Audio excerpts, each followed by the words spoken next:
Good afternoon, everybody. All right, so windy day here in North Idaho. We got storm front moving in over the next 3 days, so we've got all kinds of stuff blowing around out here, but not too bad weather. Sun was shining most of the day, and some fall colors. We don't have very good fall colors here, but not like they do in the Midwest and the East Coast, that's for sure. So today I just wanted to talk about, let's see, I had on my mind feasibility of living in smaller communities. I think in today's day and age, sorry, let me roll this window up. There we go. In today's day and age, there's so many towns, between the 30 to 75,000 population that are really economically viable to relocate to if you're currently living in a large metropolitan area and you're just sick of it. Most people, not most, but a good amount of people stay in those areas because of their career, whatever it is that they decide to do. They're worried about being able to find a job that offers even 80-90% of what they currently make, even though their costs will probably go down in the smaller community. As someone coming from my perspective, the less people, the better to a point. You certainly don't want to be, at least me personally, I don't want to be somewhere where the town's got 500 people and you're 3 hours away from a town that's even got 20 or 30,000 people, right? It's just it makes everyday living pretty difficult. Even though obviously there's a lot of benefits, but I mean you're talking serious economic hardships with that.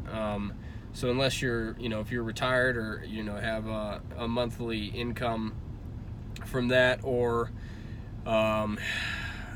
even trying to do business, any kind of business over the internet, generally you get too far out in the boonies and it's really hard to get a decent connection. I know there's satellite internet out there, but with today's HD videos and pictures and web streaming and all that, I mean, you use your data pretty damn quick on a satellite internet feed. So, I mean, not saying it can't be done, and so certain satellite service providers are better than others, but it does make it difficult. So we're going to address is, how you make that move from that super urban or suburban, even if you're sitting on like the outskirts of Atlanta or Houston or something, and you want to get, within 3 or 4 hours outside of any of those big metropolitan areas, but you still want to be economically viable. I am starting to look around quite a bit online for different ways to make a second income. Even if it's just mainly for educational purposes, and someone like me who doesn't like to, this is kind of a challenge for myself to put myself out there a little bit, but I don't naturally do that. I don't even have a Facebook page. I don't have a Twitter account anymore. I mean, I guess I do, it's just I never use it. And certainly I don't do Snapchat or Instagram or any of that crap. But, I probably should if I want to do something online, right? Any kind of business online. And so, today's video is going to be about being able to run a business online, or take your certain skills that you have and applying them in some fashion to being able to have, mostly at home or full-time job working from home. So you might still need to commute into work twice a week, if your boss makes you, but this day and age, if you're in any kind of paper pushing industry, for the most part, as long as you've got sound internet connection at your house, why do they need you there? I know there's meetings and there's stuff like that, and you want to be a part of that. So, but let's say you're currently working at an accounting office, or even an architectural drafting firm, something like that. For the most part, if you're in one of those kinds of fields, you could move an hour further outside of town to kind of keep yourself from dealing with just the constant, I'm just going to call it noise overall, right? The constant traffic, the constant EMF disturbances, the stress of dealing with all of what comes with being jammed into a urban setting. And you want to get back to having a little more property. You want to be able to maybe raise some chickens, have a garden, have a little buffer between you and the masses. I would just go right out and ask, your employer, hey, I really love working here. I love working for you guys. However, my family and their quality of life is more important. We're going to sell our townhome in the middle of, Bonanzaville, and we want to, go get this little 5-acre hobby farm. But it's an hour out of town. Is there any way we can work something out where I come in once or twice a week, commute in, and handle all the hard copy stuff that's necessary, and then download all the essential software onto the personal computer, which you probably have already done if your company allows that, and just satellite from home. If you're a good employee and you show that your move is not because of them, that you really love the firm and you want to work, I use the word firm, but I should just say company, right? And that you enjoy working for them and all that stuff, play a little kiss ass, even if it is the truth. And I think you'd be surprised at how many people would say yes. I really think you might be surprised, because, this, like I said, with this day and age, it's becoming almost more of they're doing, they study this productivity of workers, and that people can be more productive at home because they're not dealing with all the nonsense of commuting into work every day, having to figure out what they're going to do for lunch, dealing with any kind of drama that might be happening around the workplace. A lot of people are inherently opposed to having someone tell them exactly when they have to be somewhere and when they have to leave. A lot of people aren't huge fans of having that obligation to that structure, when it's not by their own choice, myself being one of them. And, you could see morale and productivity go up significantly when you're at home. As long as you're set up at home and you've got everything you need to do to perform your tasks that you need to for work, you could certainly find that they can be more productive that way. And so I'd certainly, first and foremost, go ahead and find out from your employer. Obviously, this only applies to certain careers, as I touched on, but find out if you could be a satellite employee, and just see how it goes. If they say no, that doesn't work out, if you approach it in a very cordial and correct manner, use your words appropriately, and like I said, kiss butt a little bit, you're gonna find that even if they say no, it's not gonna be like a really negative no. It might just be, hey, listen, we need you here for this, this, and this, and this. I'm sorry, blah blah blah. Maybe they'll reference you to somebody in the area that you're moving to or would like to move to. So, as long as you keep it professional and polite, I don't think even a rejection would be negative representation of yourself. So give that a try first. Secondly, if you just want to leave the company you're with and your skill set is one of those in which can be used in a satellite manner, meaning from home, not having to go into the office, then start marketing your little business that you want to run now while you still have your other job, so you can land some clients, whether it's like tax services, and bookkeeping. Those are big ones. Medical billing. It might be a little different than what you're doing, but you get web design. A lot of IT stuff can be done remotely. You don't have to be there. With all the technology today, you can log into anybody's computer with certain programs, right? So certainly IT, you can teach college courses, via Skype for all those internet students out there. There's a lot of crap you can do. You can, start your own online retail business. There's various different ways to do that and promote it. You can be a wholesale buyer and seller on Amazon. There's a lot of ways you could do this. So educate while you still have your current job, and plan for the move.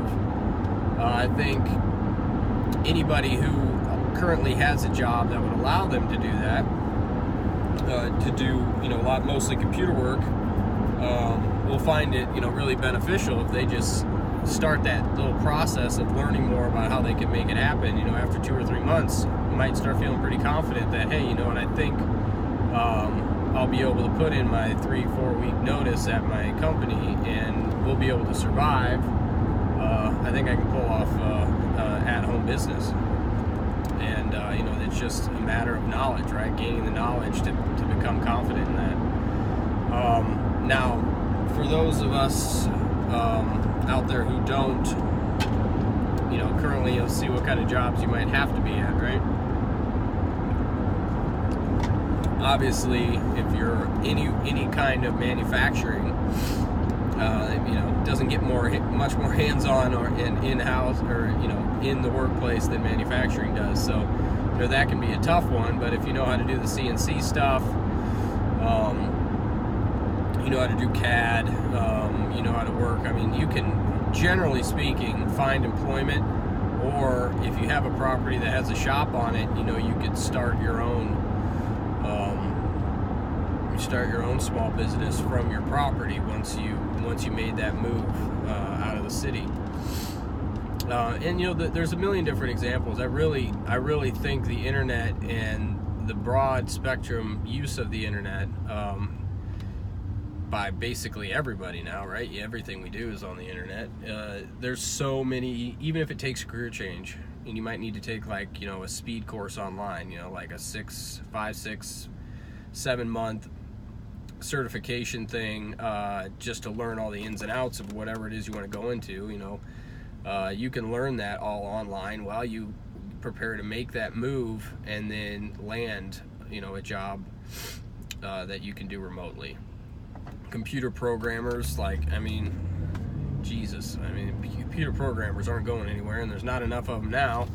And if you really put in the time and effort, you can make really good money being, contract for hire. You can be a consultant or a contractor in the IT field doing different kinds of programming. There's I don't know how many. There's at least a dozen different programming categories that people are in. So there's a lot of stuff out there, and it's not always comfortable making a jump.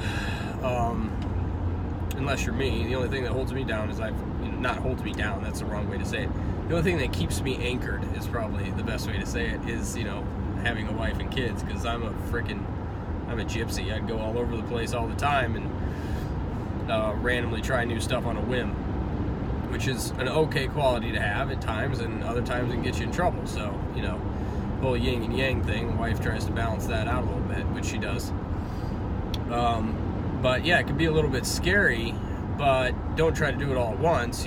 Learn the education process, and if what you really want to do is have a more relaxed lifestyle, get out of the city. Doesn't mean you have to live in the boonies, like I said. I have 10 acres, but I am a mile and a half down the street from a really reputable elementary school. It's got about 300 or 400 kids.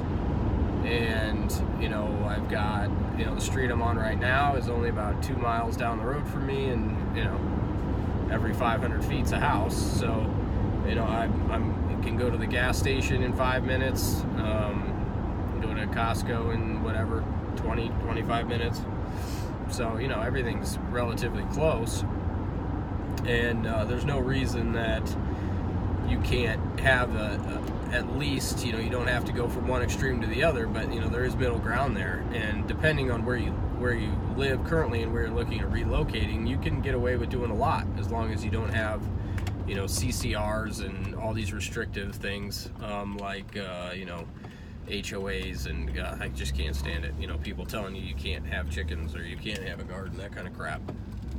I believe if you're moving out of the city to kind of get out of that rat race, that should be on your mind. You should not want to allow somebody else to continue to tell you how you can, use your own property. And also, you want to try to get benefit of getting out of the public water system. Basically, all public works. Get off the sewer and get off the municipal water supplies, because they're just terrible. I mean, they're absolutely terrible. I mean, you can spend money and get a whole house filtration or get a Berkey for your drinking water and stuff like that, but better off just to get some well water. And I still filter my well water with Berkey because it's a big aquifer, and I don't know what some company 10 miles away is doing and what they're dumping in there.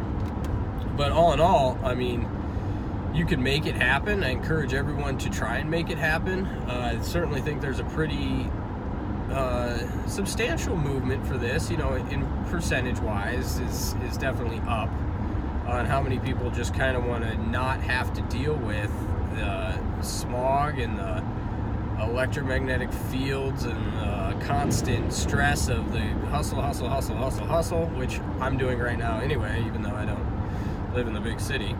So, that's another thing. Just because you move out of the big city, you got to change your lifestyle as well. And my wife and I are working on that because it's not good for the kids. You don't spend enough time doing stuff with them. At some point, we want to be able to homeschool our kids, at least for like the core education. We might send them to half days or something like that. Get them into programs where they do social things and sports and whatnot. But we definitely want to step up our game when it comes to parenting, and so we are kind of starting that longer term vision and process of simplifying our life and finding ways to make money from home. And this is a big learning curve for me because when I got married, I was pretty young and I was just kind of getting out on my own. So, as a guy, it takes a while for us to grow up and to realize things about ourselves. And it's now I'm starting to feel pretty comfortable and more confident that I could pull something off, working more at home than having to drive around. And if you're somebody who wants to homeschool, I mean, that's another huge thing. I know a lot of people sacrifice who want that kind of lifestyle, but the guy or the woman, whoever isn't as good domestically, is still driving, doing a long commute, working, so that the other spouse can homeschool the kids and take care of the property a little bit. But until both parents are able to spend most of their time on the property, I think that's when the quality of life starts to really show up. You're on your own schedules. You're responsible for the risks that you take, but at the same time, I think that's part of living is being accountable and having that knowledge that it's up to you. You succeed, it's on your shoulders. If you don't, that's also on your shoulders. And if you fail, that creates growth. I've had some failures, that's for sure, and you just got to learn from them and plow on. But I definitely encourage anybody who just wants to change a lifestyle and to slow it down a little bit, get back to nature, basically, touching, feeling, seeing their food, spending more time with their family, to just get online and start trying to figure out ways that fit your skill set to make a living from home. All right, that's it for now, guys. Thank you.